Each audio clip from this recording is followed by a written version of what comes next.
New education policy. This has been taken care of by learning for all, and NEP has infused the aspects of disabilities inclusion throughout the policy document with a dedicated chapter on inclusive education, focusing the issues, challenges, and recommendations for bridging the gaps, reducing in access and participation of all learners. So within this 2 days seminar, the resource persons they will deliver about all the parameters of this inclusive education so that all the participants will be benefited from their talks.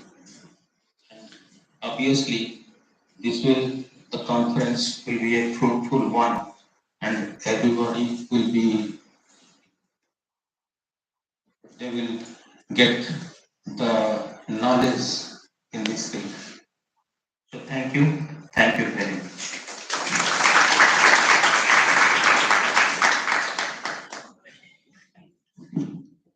Thank you, sir, for sharing your thoughts on this occasion. Now, we are privileged to have a distinguished academician and authors. I invite Professor Hrishikesh Senapati, sir, to deliver the keynote address.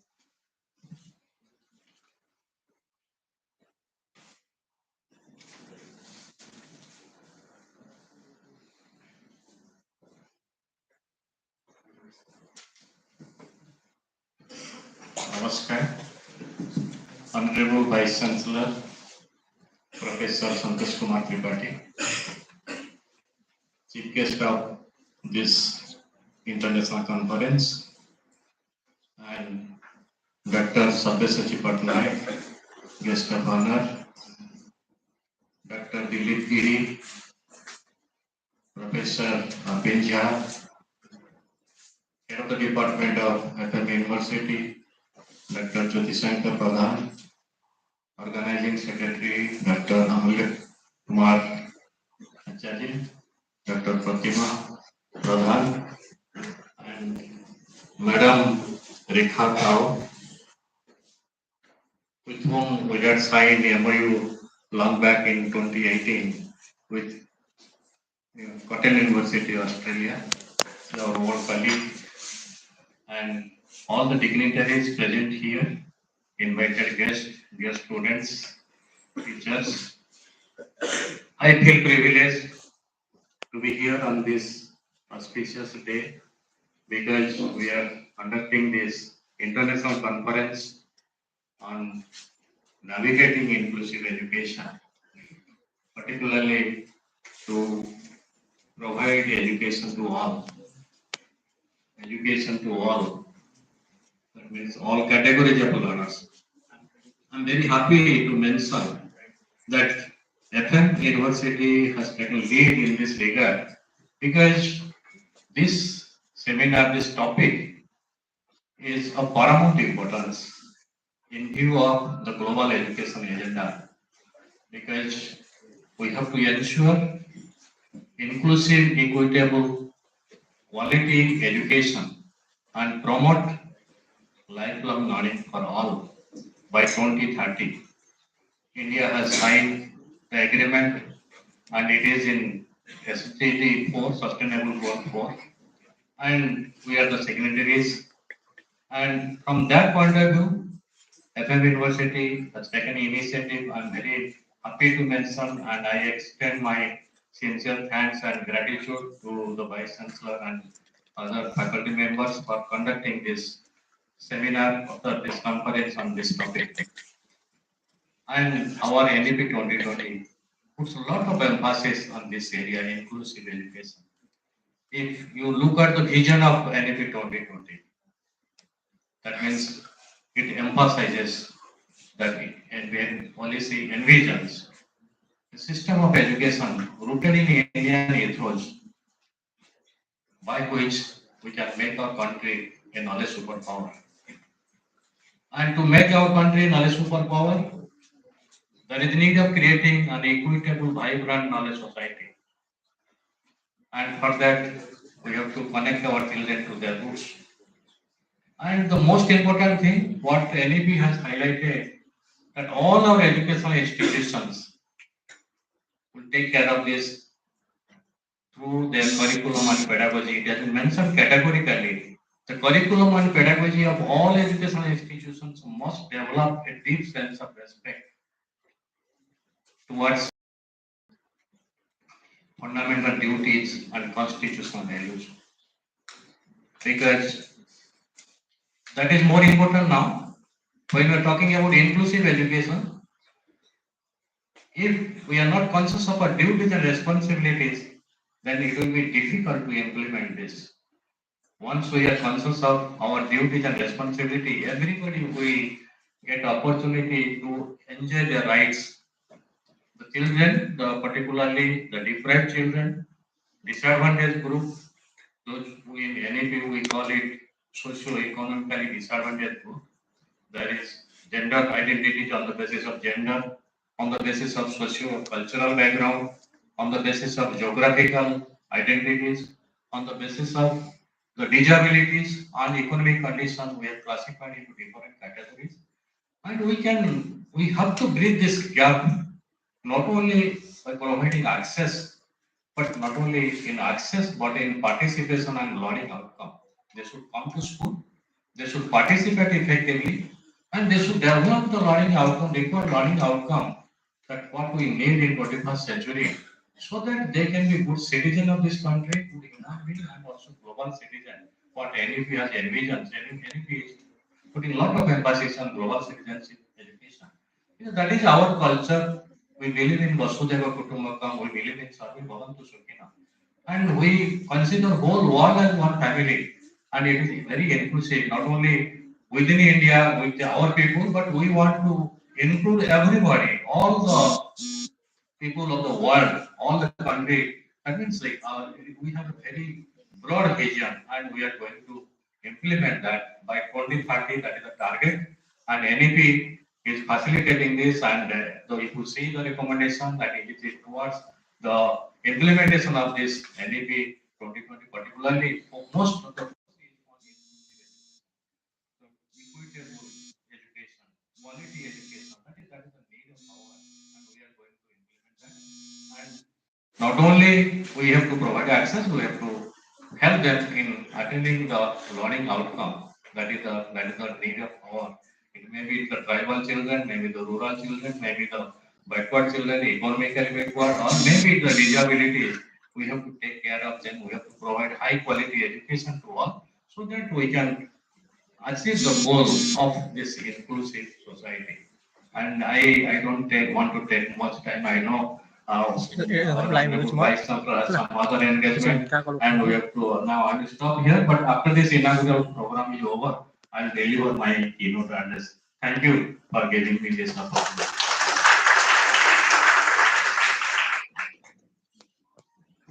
Thank you very much, sir.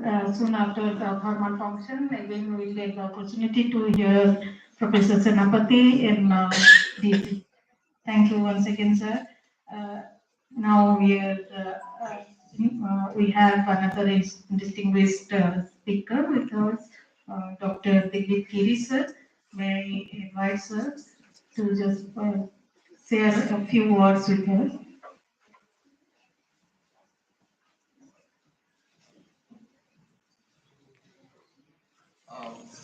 A very good morning to all of you. Visionary Vice Chancellor, Professor Tripathi, Professor Satyajit Patnaik sir, Dr. Amulya Kumar Acharya, Dr. Pradhan, and today's keynote address will be delivered by Professor Pusikil Senapati, Professor Rekha, Professor Admin Kumar Jha, Professor Pratya Pradhan, So, a great opportunity for all of us today to be here and to share our knowledge, view, experience on the inclusive education. We have been talking about inclusive education for a long time now. Now is the time to work with the real essence of inclusive education, maybe in schools, in colleges, in higher education institutions, universities, in a polytechnic, in technical institutions, everywhere we find our students, right? We cannot say they are starting from the school level only, they are everywhere. So nobody will be excluded. Nobody will be excluded is the essence of inclusive education. Whether it is a disabled child or it is a normal child, everybody is a problem. Everybody has a problem when they study in a normal environment. We have to identify, we have to understand the problems, the challenges, and we have to work with them. We are the academicians, we have the ability to do the that for their curriculum, for the policy, for their their assessment system. We can do it. We can say to our government that yes, this university is taking this particular initiative, which the report of this conference will definitely proceed to the government of Odisha that to work on the path of progress on the inclusive education. I have a slot, keynote address. I'll not take much time. And thank you very much for inviting me. Thank you.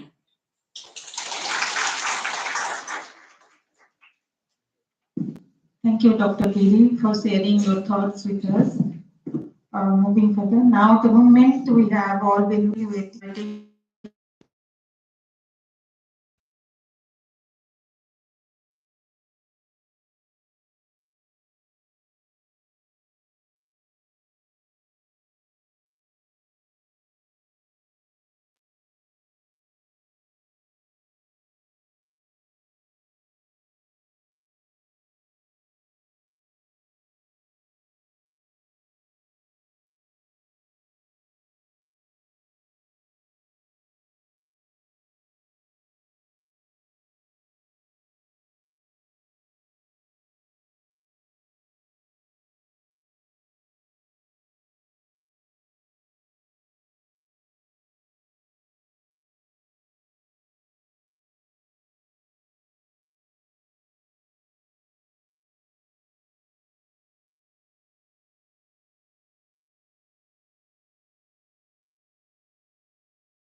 The experts who selected me, and now I am at IGNOU. Professor Patnaik, Professor Dilip, Dr. Pradhan, Dr. Acharya, Pratimaji, time and again who contacted me and persuaded me to come here. Thank you so much for your persuasive power. Dr. Rawat, Dr. Behra, dear participants, faculty and students. I'm not only honored, but I feel privileged to be here. Why? Because I am in a university which is dedicated in the name of Fakir Mohan, the man who stood and fought for the ethnic and linguistic identity of Odisha. Friends, while introducing one and all sitting in this dais, the head of the department said, reaching the unreached through education.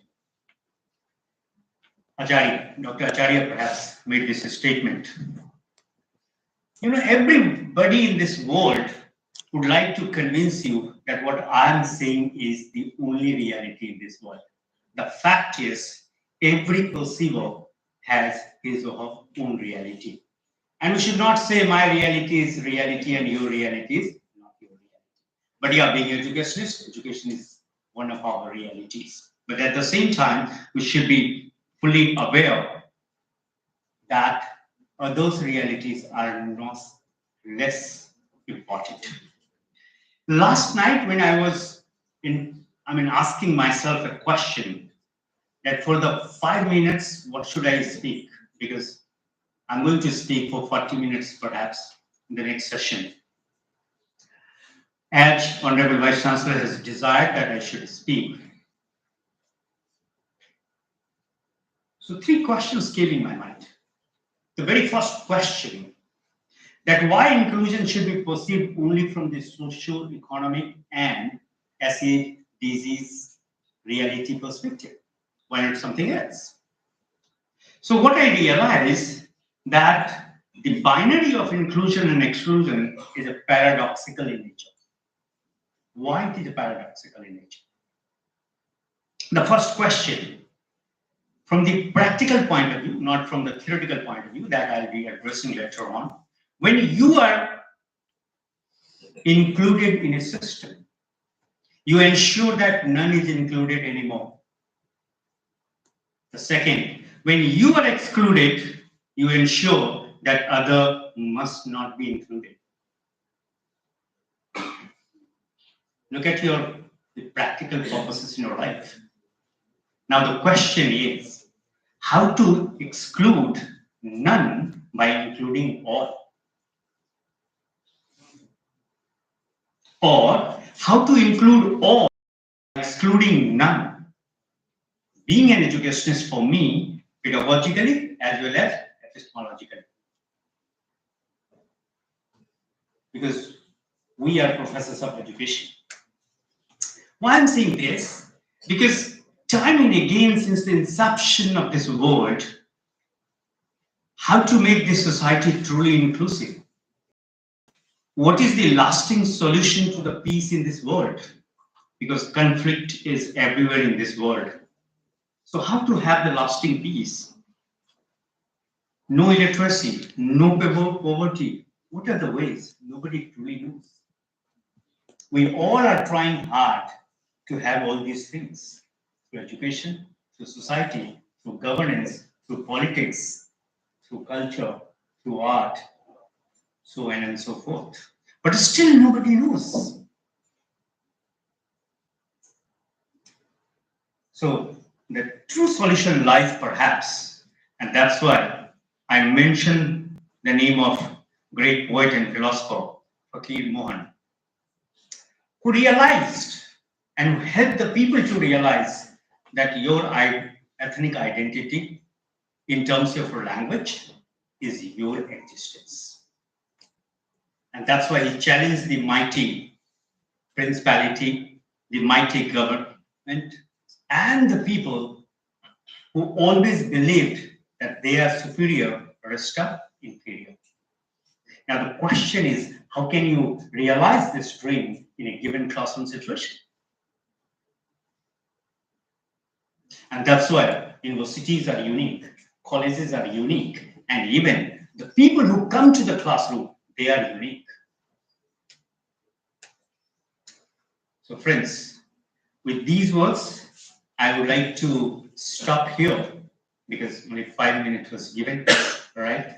And definitely in my later address, I try to address these questions from the research evidence, not from the hypothetical, constructs that these days people are talking when they talk inclusion in education system or inclusive education or inclusive teaching and learning or inclusive pedagogy. Thank you so much for giving me the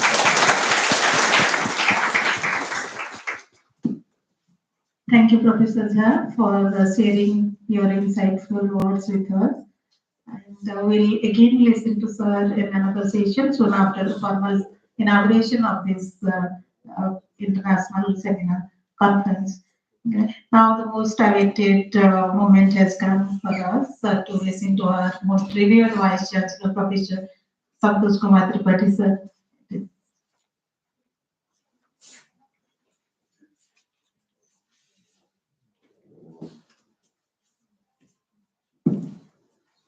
Esteemed Chairman PG Council, fakir Mohan University, our keynote speaker, Professor Rishikesh Senapati, former Director NCERT,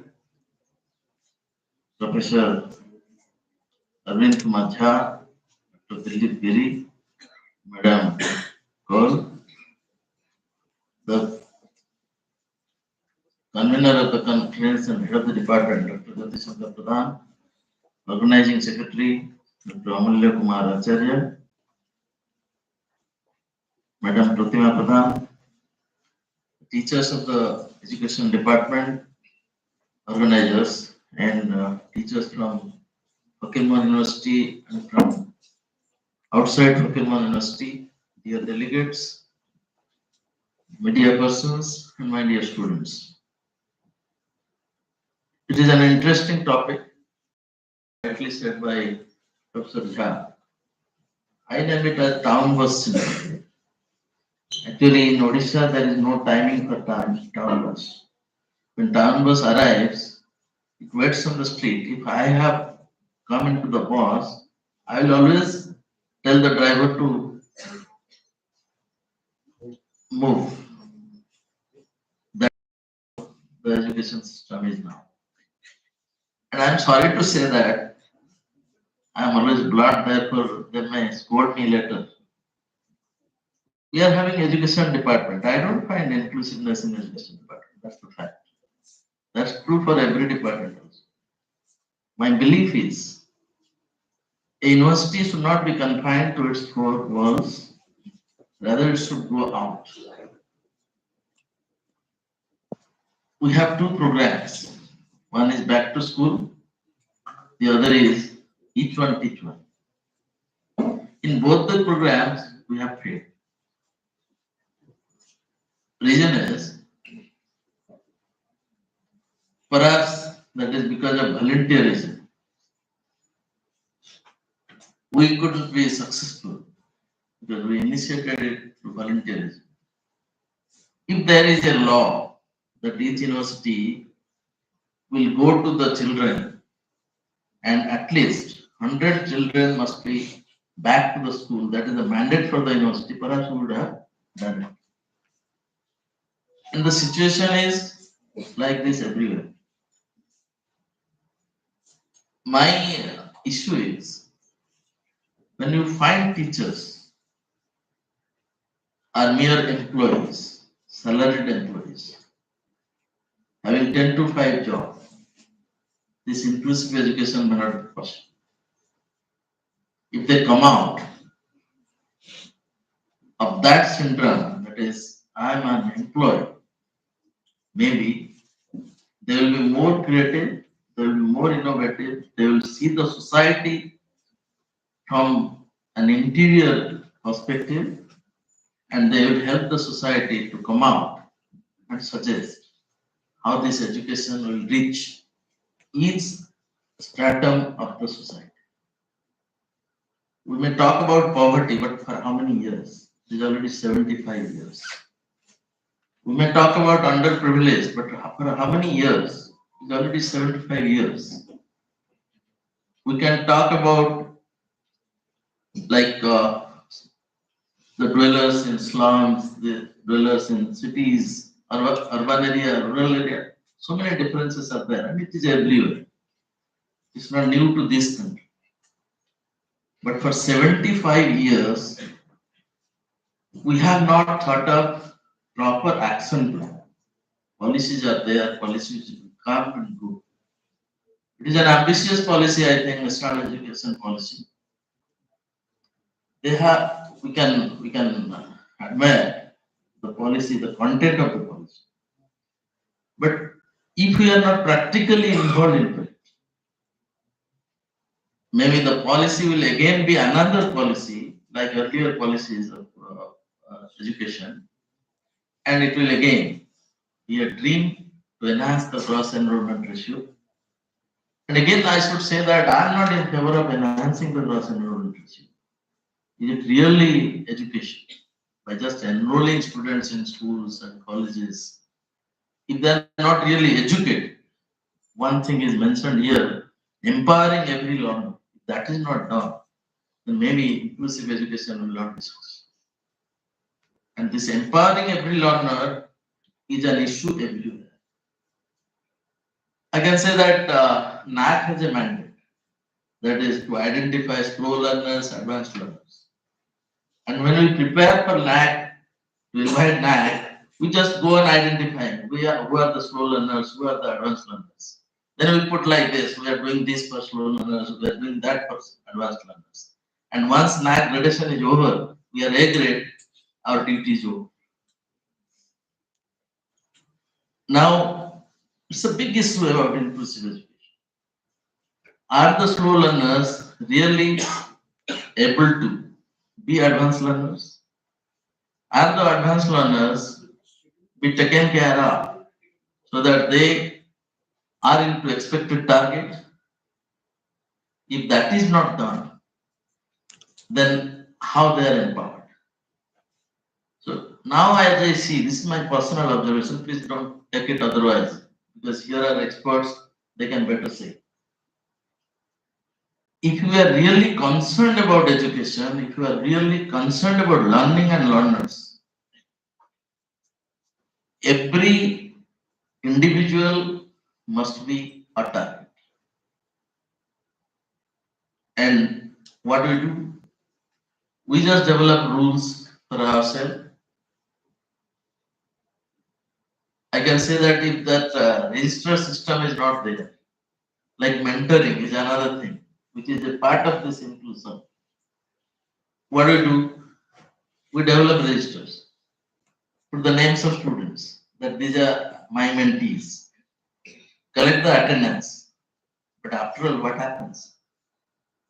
Am I really mentoring those students so that they come up to the standard? They are good learners.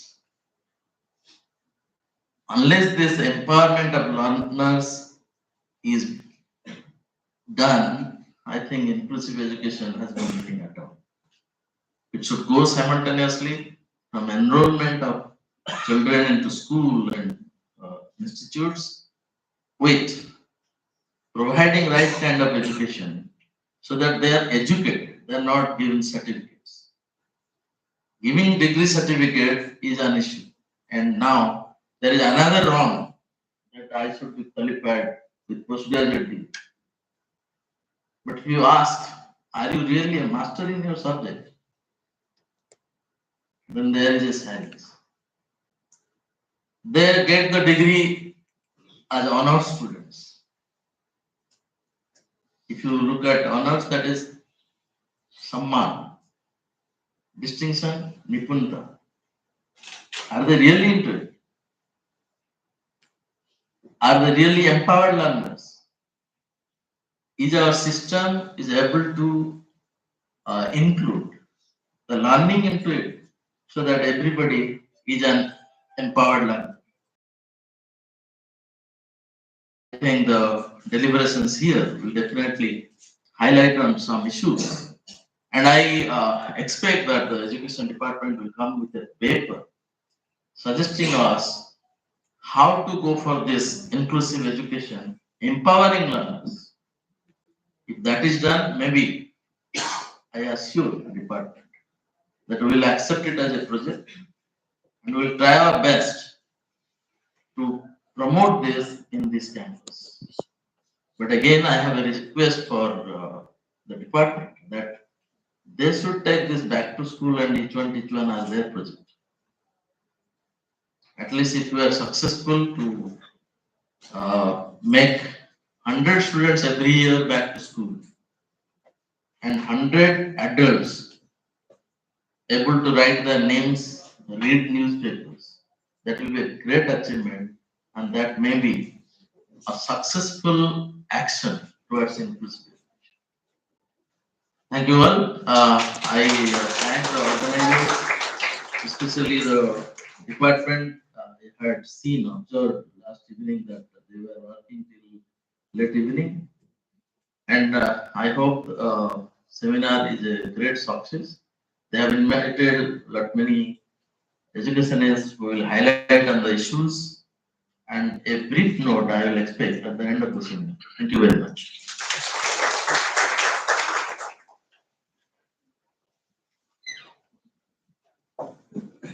Thank you, sir, for honoring us with your gracious presence and valuable thoughts shared with us. And the suggestions you have made, we will try our level best to revive the projects. And we are sorry for that. So now the time has come, that means we have come to the end of this formal inaugural function. And this is the time to express our gratitude to people who have been associated with this international seminar. Gratitude is the finest blossom which springs from the soul. Esteemed Vice Chancellor, Professor Santosh Kumar Tripathi, sir, our valued guest of honor, Sabyasachi Patnaik, sir, Chairman PG Council, Professor Hrusikesh Senapati, sir, our keynote speaker, Professor Arvind Kumar Jha, and Professor Dr. Dilip Giri, sir, Dr. Jyoti Shankar Pradhan, sir, and Dr. Amulya Kumar Acharya, sir. I'm privileged to be here to express my gratitude to the people who have been associated with this program. It is I keep on record our indebtedness to our esteemed Vice Chancellor for being there always as a motivating force behind everyone and everything and every day. This program would not have been possible to organize without his support and encouragement. Thank you very much, sir. I express my gratitude to Professor Sabyasachi Patnaik, sir, for being there always and supporting us and helping us in organizing such programs. I also express my gratitude to our registrar, Ms. Kukumina Das, madam, for being the patron and helping us in organizing this event. And I express my gratitude to Professor Hrusikesh Senapati, sir, for accepting our invitation and gracing this occasion and sharing his thoughts on this occasion. Thank you very much, sir. And I also express my gratitude to our most valued guest, uh, Professor Jha, Arvind Kumar Jha, sir, for accepting our invitation and gracing the occasion and sharing his thoughts on this occasion. I also express my gratitude to Dr. Dilip Giri, sir. Thank you very much, sir, for being here with us. And without whom this program may not have been possible to organize. That is Dr. Jyoti Shankar Pradhan, sir, conference convener and head of the department, PG Department of Education. And Dr. Amulya Kumar Acharya, sir, I also express my heartfelt thanks for your support and encouragement in organizing this event. I express my gratitude to all the professors, Professor Anil Kumar Mahapatra, sir, Professor Sunil Pari, sir, and other professors present over here for their support and encouragement. And I express my indebtedness to all the dignitaries who have come from various parts of the India to attend this conference. And I express my gratitude to our HRDC director as well as guest house director for providing us the premises to accommodate our guests as well as to provide us with breakfast and lunch and as well as the dinner. So thank you for the team and last and I express my gratitude to all the students, those who are amongst us and who are helping day and night for making this program successful.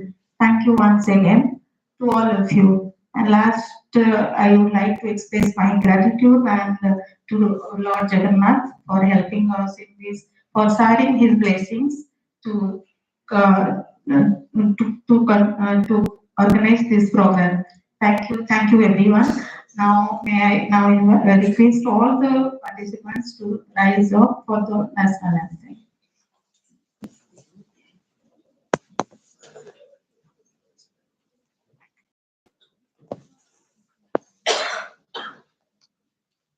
जनगण मन अधिनायक जय हे भारत भाग्य विधाता पंजाब सिंध गुजरात मराठा द्राविड़ उत्कल बंगा विंध्य हिमाचल यमुना गंगा उच्चल जलधि तरंगा तव शुभ नामे जागे तब शुभ आशीष मागे गाये तब जय गाथा जनगण मंगलदायक जय हे भारत भाग्य विधाता जय हे जय हे जय हे जय जय जय जय हे. I forgot to mention media person. Thank you very much for capturing us and capturing this moment. Thank you. So may I request Chief Guest Professor Santosh Bhattacharya to declare the inaugural session over.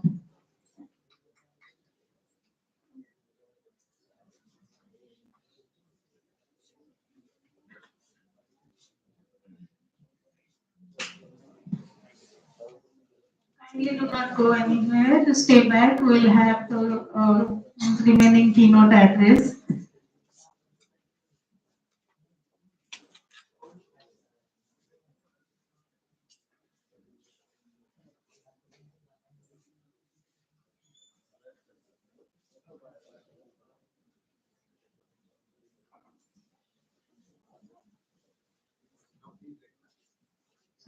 Keynote address.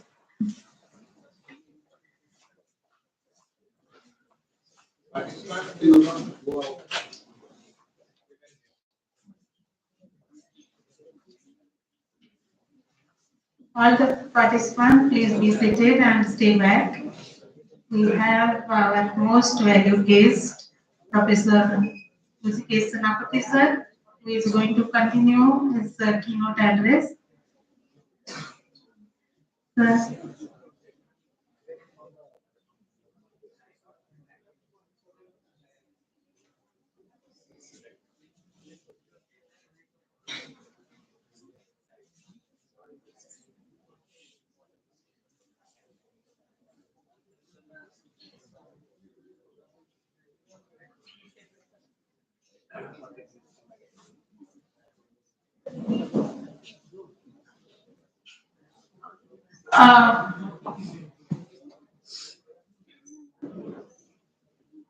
Please get settled first. Sir is your announcement. Sir is ready to deliver the keynote address once again, and it would be. I assure you all, it would be such an amazing session for you all. And it is not only an amazing, it would be a learning experience. We can say we can accumulate as much as knowledge or expertise we can. It can be possible for us from sir. Sir, it is over to you.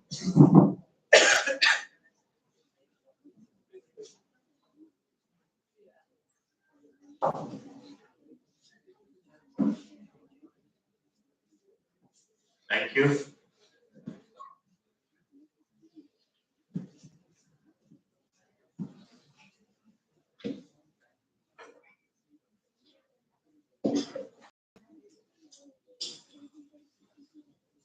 Once again, I express my gratitude to the university for inviting me for this program.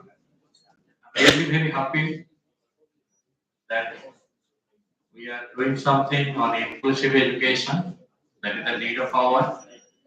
We are in 21st century and talking about Vikasit Bharat by 2047. We want our country should be a developed country.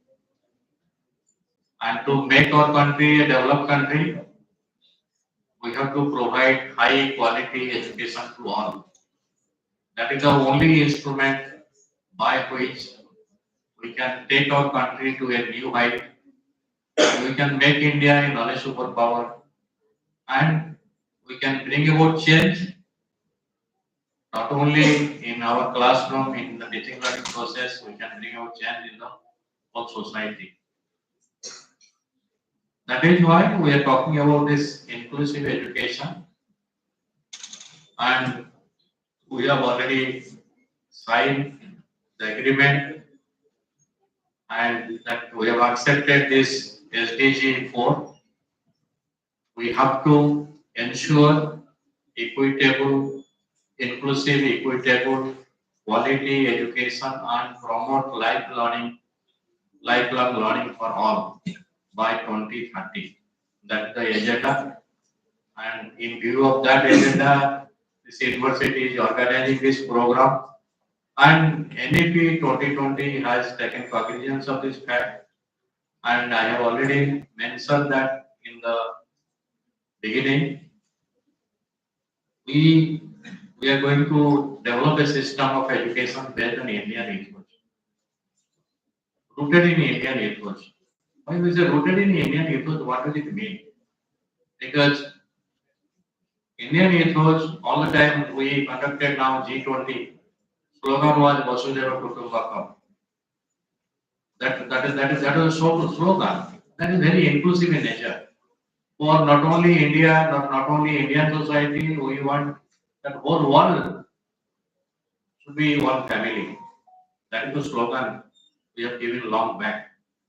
From ancient time, we have been talking about that. And that has been reflected in NEP. That is why we want our education system should be rooted in Indian ethos, by which we can make our country a developed country, make our country a knowledge superpower. And to make our country a knowledge superpower, we have to provide high quality education to all.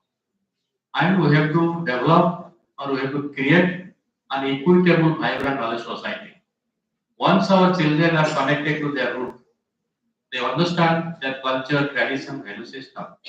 Definitely, they will try their best to contribute significantly in nation building, and by which all will be included, and all will be benefited, and all will get opportunity to develop their potentialities, what they have, by which we can really create an equitable, vibrant knowledge society. The second part, if you see the vision, why we are talking about these fundamental duties, and in the context of you see the context of inclusive education, what we need. Why we are talking about the duties, fundamental duties? Even our honorable Prime Minister is putting a lot of emphasis on this. Now in Delhi we have one road Kartavya Path. Why on duties? Because we all are familiar with our rights, are conscious of our rights. We are fighting for our rights, but we have forgotten our duties and responsibilities. And if once we are conscious of our duties and responsibility, once we make our children conscious of their duties and responsibilities, then there will be a lot of change in our society. And we will not talk about the rights of others, they will enjoy their rights. If we can make our children conscious of their duties and responsibilities and the constitutional obligations, constitutional values, then others will not have rights. Because once we are conscious of our duties, automatically everybody will enjoy his or her right. Nobody will be deprived, but we are not conscious of our duties. That is why those who are deprived, those who are disadvantaged, they are fighting for the rights. Everybody has the right to education, and that can be achieved if we can make our children conscious of their duties and responsibilities. The third thing, if you see NEP, if you see the vision, we are talking about global citizenship education. It is not something new for us because that has been reflected in our culture.